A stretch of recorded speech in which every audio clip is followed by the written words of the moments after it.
વિદ્યાર્થી મિત્રો, આજે એક બીજો WH નો અભ્યાસ કરવાનો છે. આગળના જે WH હતા એ બધા WH તમે જોયા હશો અને તમને આવડી પણ ગયું હશે. હવે આપણે એક WH નવું જોઈએ, જેમાં હાઉ લોંગ નો અર્થ થાય કેટલા સમયથી.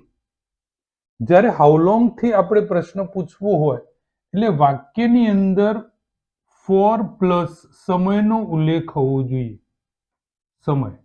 સમય માટે પણ ફોર હોવું જોઈએ. ફોર પ્લસ સમય કે જે સમયનો ગાળો દર્શાવે છે. એ સમયનો ગાળો જાણવા માટે જો વાક્યમાં ફોર પ્લસ સમયની નીચે લીટી દોરેલી હોય તો હાઉ લોંગ થી પ્રશ્ન બનાવવાનો. અહીંયા ફોર પ્લસ સમયની નીચે લીટી દોરેલી હોય, એની વાક્ય રચના છે હાઉ લોંગ પ્લસ સહાયકારક ક્રિયાપદ પ્લસ કર્તા પ્લસ ક્રિયાપદ પ્લસ કર્મ. આપણે એક્ઝામ્પલ દ્વારા સમજવાનો પ્રયત્ન કરીશું. પહેલું એક્ઝામ્પલ છે કે નીલા વોક્સ ફોર 25 મિનિટ્સ. જો અહીંયા 4 છે અને અહીંયા 25 મિનિટ સમય છે. એટલે જ્યારે 4 પ્લસ સમય આપેલો હોય ત્યારે સમજી લેવાનું કે આપણે હાઉ લોંગ થી પ્રશ્ન બનાવવાનો છે. તો તમે જુઓ, પહેલા તો 420 મિનિટ જે છે એ વાક્યમાં ક્યાં આપેલી હોય તો આપણે એને દૂર કરીશું. ઓપ્શન પહેલા વાક્યમાં નથી, બીજા વાક્યમાં નથી, ત્રીજા વાક્યમાં નથી અને ચોથા વાક્યમાં પણ 420 મિનિટ નથી.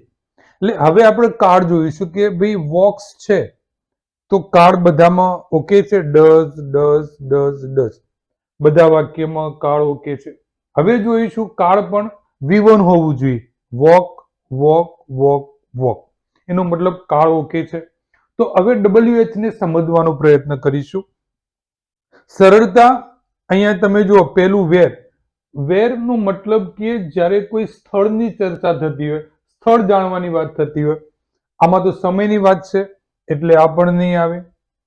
હવે જો how does Neela walks every day, એટલે હાઉ તમે આગળના આપણે વિડીયોમાં જોયું કે હાઉ જ્યારે ક્રિયાની વિશેષતા જાણવા માટે ઉપયોગ થાય છે. એટલે વોક કેવી રીતે ચાલે છે, ધીમેથી ચાલે છે, ઝડપથી ચાલે છે, એવું હોય તો હાઉ થી આવે. તો પણ એવું પણ નથી. હવે બે ઓપ્શન છે, હાઉ લોંગ અને હાઉ ઓફન. હાઉ ઓફન એ હંમેશા એડવર્બ ઓફ ફ્રીક્વન્સી છે કે કેટલી વાર. તો અહીંયા કેટલી વાર એવું કહ્યું નથી, એનો મતલબ કે હાઉ ઓફન પણ નહીં આવે. તો જવાબ બચે છે હાઉ લોંગ. અને સીધી અને સરળ વાત છે કે ભાઈ ફોર પછી સમય આપેલો હોય તો સમજી લેવાનું કે હાઉ લોંગ થી પ્રશ્ન બને. એવી રીતે બીજા એક્ઝામ્પલની અંદર Abhay has been studying for 3 years. તો 4 આપેલું છે અને 4 પછી 3 years સમય આપેલો છે. એટલે સ્વાભાવિક છે કે આપણે હાઉ લોંગ થી જ બનાવવાનું છે. સિન્સ વેન નો ઉપયોગ જ્યારે વાક્યમાં સિન્સ નો ઉપયોગ થયો હોય ત્યારે થાય, એટલે એ નહીં આવે. હુ અહીંયા પાછું 3 hours આપેલું છે એટલે એટલા માટે પણ નહીં આવે. હવે આપણી પાસે ઓપ્શન એ અને ડી છે. મેં તમને કહ્યું હતું કે ભાઈ હાઉ ક્યારે આવે તો ક્રિયાની વિશેષતા દર્શાવતું હોય ત્યારે. આમાં કોઈ ક્રિયાની વિશેષતા દર્શાવતું નથી એટલે એ પણ નહીં આવે. એટલે જવાબ આવશે હાઉ લોંગ. ત્રીજા ઓપ્શનની મતલબ ત્રીજા એક્ઝામ્પલની અંદર Veena has been singing for 3 years. તો ફોર 3 years એટલે 4 આપેલું છે અને 4 પછી સમય આપેલો છે. એટલે ફોર 3 years જો કોઈ જગ્યાએ આપેલું હોય તો આપણે એ દૂર કરીશું. એકમાં જ આપેલું છે અહીંયા યર્સ, એટલે આ નહીં આવે. અને સ્વાભાવિક રીતે હું એટલે કરતા નીચે લીટી હોય એટલા માટે પણ ના આવે. સિન્સ નો ઉપયોગ થયો હોય તો સિન્સ આવે, કારણ કે સિન્સ ચોક્કસ સમય માટે છે. હવે આપણી પાસે બે છે, હાઉ અને હાઉ લોંગ. હવે હાઉ જે છે એ તો સિંગિંગ, કેવું સિંગિંગ છે, ધીમું છે, મધુર છે, નથી બરાબર, તો એ ક્રિયાની વિશેષતા હોય તો જ એ આવે. નથી એટલે આપણો જવાબ છે how long has Veena been singing. એટલે પરીક્ષાની અંદર ધ્યાન રાખવાનું કે ફોર પછી સમય આપેલો હોય તો હાઉ લોંગ થી પ્રશ્ન બનાવવાનો છે. તો પરીક્ષાની અંદર વિદ્યાર્થી મિત્રો ધ્યાન રાખવાનું કે આપણે કેવી રીતે આ પ્રકારના પ્રશ્નને એટેન્ડ કરવો છે.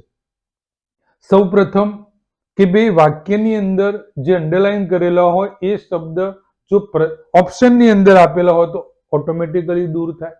બીજા નંબરે આપણે જોવાનું કાર બરોબર છે કે નહીં. કાર બરોબર હોય તો ન બરોબર હોય તો દૂર કરવું. પછી એના પછી ત્રીજા નંબરે આપણે જે WH છે એ દરેક WH ની વિશેષતા આપણને ખબર હોવી જોઈએ કે શાના માટે વપરાય છે.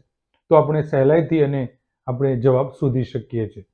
તો આ હાઉ લોંગ વિદ્યાર્થી મિત્રો કેવું રહ્યું તો કમેન્ટમાં કમેન્ટ બોક્સમાં કમેન્ટ કરજો, જેથી કરીને આપણે વધુ સારું કરી શકીએ. અને જો તમે મારી ચેનલને સબસ્ક્રાઇબ ના કરી હોય તો સબસ્ક્રાઇબ કરજો, શેર કરજો અને લાઈક તો કરજો જ.